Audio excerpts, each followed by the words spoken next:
So what is there to say about the Lawnmower Man film? It wasn't a box office success by any means, but it also wasn't a flop. It's somewhere in the middle, but leaning towards bad. As the story goes, Dr. Angelo, played by actor Pierce Brosnan, works for a company called Virtual Space Industries, whose main goal is to increase cognitive performance. Unbeknownst to Dr. Angelo, VSI is being funded by The Shop, a clandestine organization hoping to use the ability to increase cognitive performance on chimpanzees to use them as soldiers. Dr. Angelo tries to test the drugs they made to increase intelligence on Job Smith, a below-average man who is affectionately called the Lawnmower Man. I have a game in my house that you might like to play. Would you like that? Yeah. While the drugs end up increasing Job's intelligence, Died out. You realize, Dr. Angelo, that my intelligence has surpassed yours. they also end up having side effects that drive Job insane, thus leaving it up to Dr. Angelo to stop Job. The Lawnmower Man movie was based on a short story written by Stephen King, although the only similarities between the movie and the story are in the name only. So now that we've digested all that, the fact remains, how do we turn that concept into a video game? Only one way to find out. Oh, that's how. Just make it into a 2D platformer. Anyway, at the beginning of the game, you have the option of choosing either Dr. Angelo or Carla, who was the mother of the little kid that was friends with Job. The game looks pretty good for a 2D platformer. And what? One hit and then you die? But your enemies can take multiple hits? Ah, it's that kind of a game, eh? In the game, there are CDs that you collect. Gather enough of them, and you'll gain some sort of spacesuit which allows you to survive and take an extra hit. Now you may be wondering about the CDs. Let me explain. In the movie, there's a scene where Job is learning about human history from files contained within CDs. As Dr. Angelo walks in on Job, there's a pile of CDs all over the floor.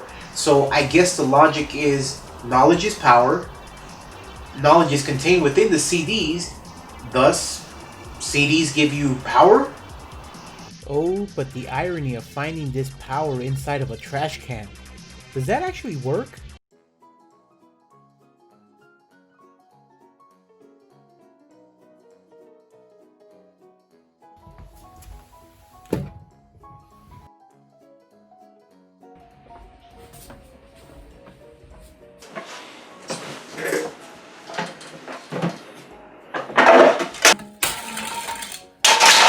Whoa! It does work! That's neat! What I find weird is that the game provides you with health cans even though you still die if you take a hit. Now you see that red portal over there? After shooting it a few times it turns green and you're allowed to step into it and advance to the next stage. Now before I show you the footage, just stop for a second here. Keep in mind, it's 1993. The internet is nothing more than an idea on a piece of paper. All the technological advancements that we take for granted today did not exist yet. Are you ready? Alright, let's do it.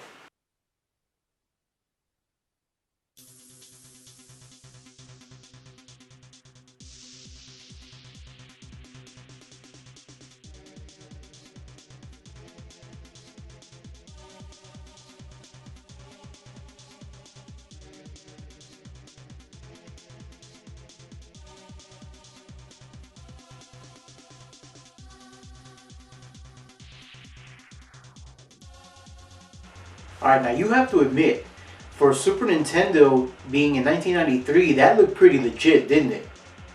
When I saw this as a kid, I thought that we were getting technologically closer to having video games look like real life. My mind was blown away. There are various 3D areas within the game.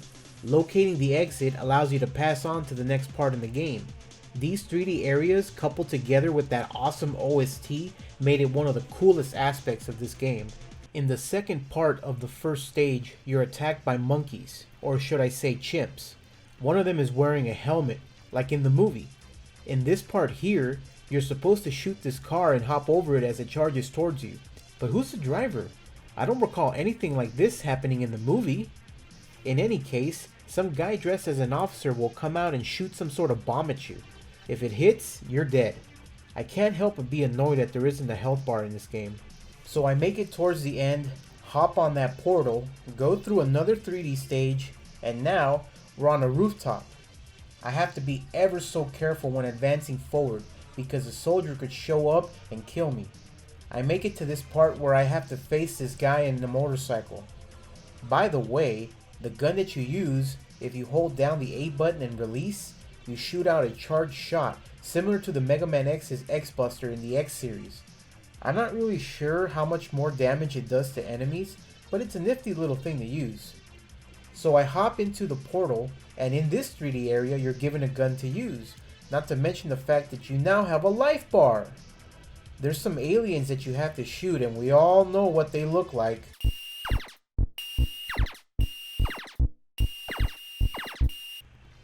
In this area here, a chopper lands in front of me. I'm shooting for life and it isn't blowing up. I get near it and... What? You mean I can fly it? What happened to the pilot who landed it? So I fly the plane, but for some reason you can only go as far as this part of the screen. You mean to tell me he flew a plane just to cross over a broken bridge? And the darn thing has a full tank of gas? If you're just going to use the chopper to cross over a bridge, why give it a gas meter in the first place? And if you go too high and try to land, this happens. Gee whiz, now I lost another life. So now a van is trying to run me over and you fight it the same way you did the car earlier. Next, you make it to Harley's Gasser Up, a gas station in the movie, except I don't recall there being gas pumps that shoot fire and try to kill you. They aren't overly difficult to defeat, but just then, this fire guy shows up and then it becomes difficult. If you haven't seen the movie, consider this a spoiler. In the film, Job kills a Catholic priest by burning him alive. So I'm assuming this guy here is the priest. Anyways, I beat the guy, jump in the portal, and now we have a shooting stage. Watch out for those pesky diamonds that pop up out of nowhere. Hit too many of them and you're dead. It's a little tricky to navigate around here. As a kid, this was as far as I would make it. As a grown-up, I made it towards the end. This next part looks like an abandoned warehouse. If you're standing on those lifts, you can't jump. You have to be off of those lifts in order to grab the items above you. This area can get kind of tricky as well. So here's this machine who throws little machines and can be very difficult to kill if you haven't powered up your weapons by now. I die and it's game over. Alright, so I'm given 2 lives, 2 continues, and 1 hit deaths. This is going to require a lot of effort on my part. So let's do this. I'm going with Carla this time. I can't believe this game. I want some closure.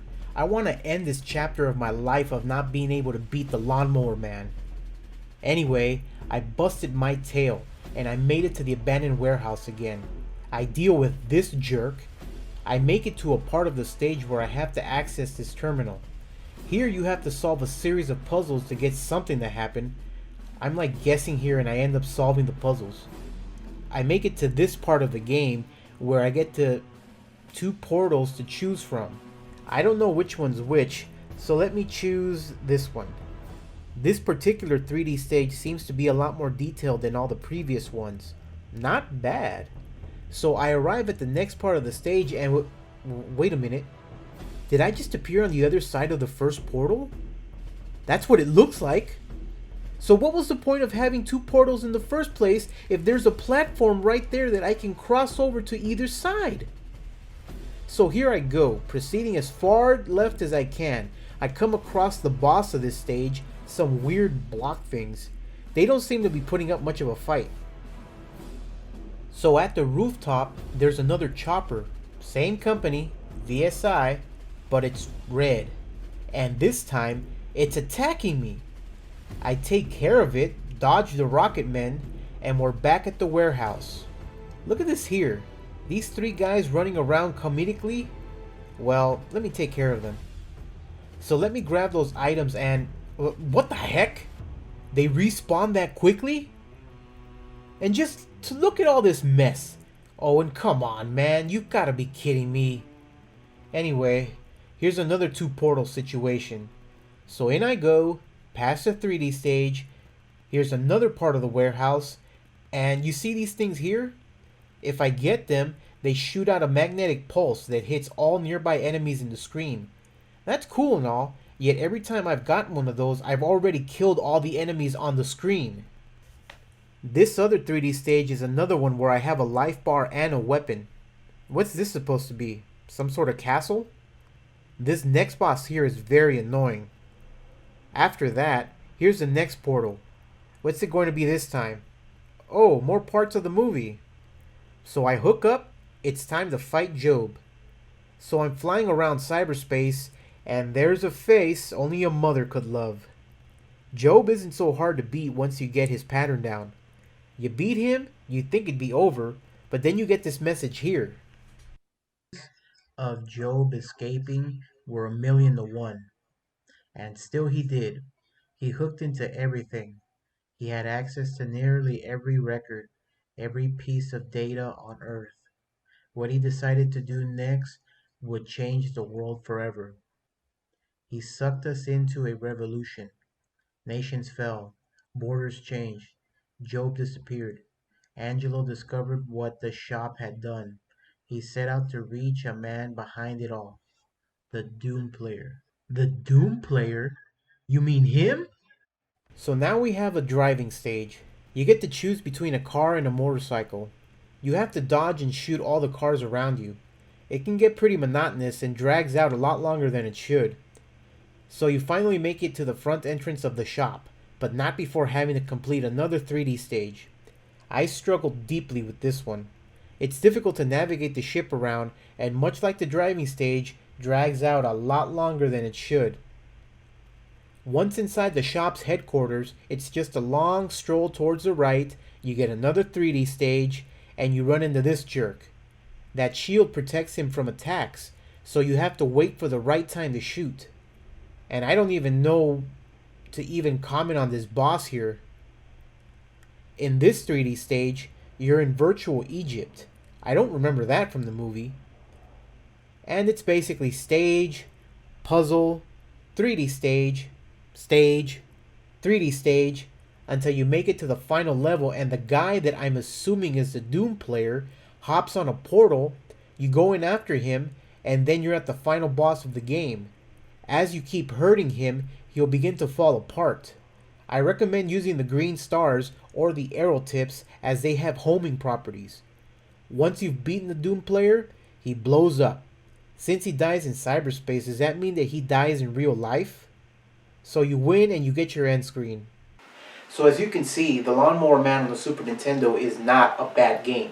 It's definitely playable, but I just feel like they tried to be too many things at once. It's a 2D platform, a 3D platform, a shooting game, an airplane game, a puzzle game.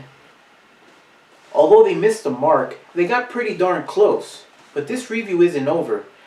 The game got ported to several other systems. Let's check them out. The Genesis version doesn't seem to be too different from the SNES version. The 3D elements are there, they just don't look as impressive as they did on the Super Nintendo version. Oh no, wait! This spaceship stages look very detailed and have great color. I'm impressed. So here's the Game Boy version, and well, you be the judge. Fell, borders changed. He reached out to the people who had so much influence on his life. People who were now as helpless as everyone else. He brought them into his world. Angelo and his friends Carla and Peter